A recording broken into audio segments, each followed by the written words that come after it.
Athletes, welcome back. We're changing it up on you a little bit, and we are starting a how-to series to answer questions or just give you some points of performance on movements that you may have questions about, and you either don't have access to a coach or a gym, or maybe it's too intimidating going to the gym.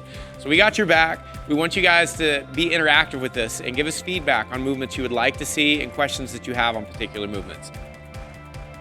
Athletes, it's dumbbell thruster time. So we got some variations for you, just like our other dumbbell movements of single and double. We're gonna go over the points of performance that we wanna see and some ways to make this a little bit easier so that you guys are gonna absolutely demolish this exercise the next time it shows up in a workout. So we've got Shane with us, he's gonna step in. We are starting with a single dumbbell, which this is gonna be a less commonly seen variation than the double, but we wanna cover all your bases here.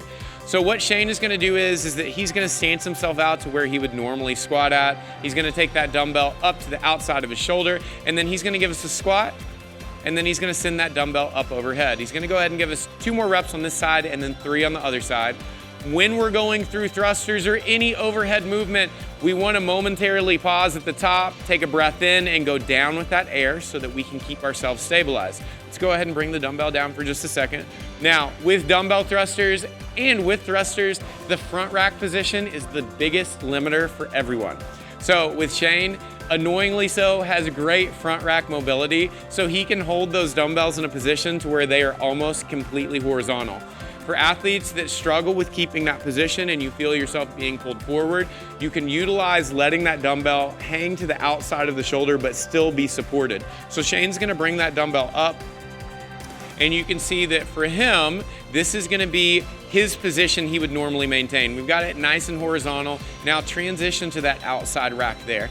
This is still gonna get us into an externally rotated position for our front rack, and it's going to allow him to leverage off of that arm and get it overhead, but still using his body to support it. Give us 2 reps with that grip. Nice, on the outside, and then straighten it up and give us your normal variation where we've got it right there. And go through it. Great, and perfect. Go ahead and set that down. Now, you can't see as big a difference when we do those 2 variations because you get a little bit of wiggle room when we have 1 dumbbell. When we introduce the second one, this is where that's really gonna pay off for you if you have any type of mobility issues. So Shane's gonna grab the second dumbbell. And then the same thing happens here. He's gonna bring those up. We're first gonna do those with that annoyingly great looking front rack that Shane has. He's gonna go ahead and give us 3 reps here. Breathing out on the way up, getting our air when we're in at the top, and then going right back up. Now he's gonna adjust his hands more towards the front side of that dumbbell, let those hang off his shoulders slightly, and go into these with that modified position. Same breathing, I'm breathing out on the way up, breathing in when we're nice and open, and then going down with that air. Set the dumbbells down for me. Perfect. So with these dumbbell thrusters, this movement's not that complicated. It's just finding the correct positioning for you where you're gonna be able to maintain an upright chest as we squat, keeping those knees out and keeping ourselves balanced across our foot so that we can get optimal drive into the dumbbells overhead. I've said this before, I even said it in this tutorial, but to reiterate, when you are working overhead, this is the prime time to take a nice deep breath in because we're not collapsed or we're not compressed by our arms being in at our side. So if you watch the games athletes do anything like thrusters, you'll always see them pause for just a second here so they can breathe in, and they breathe in nice and deep into their waistband, so they stabilize, they come down with that air, and then breathe out on the hard part of the movement, which is coming up. So that concludes the dumbbell thruster.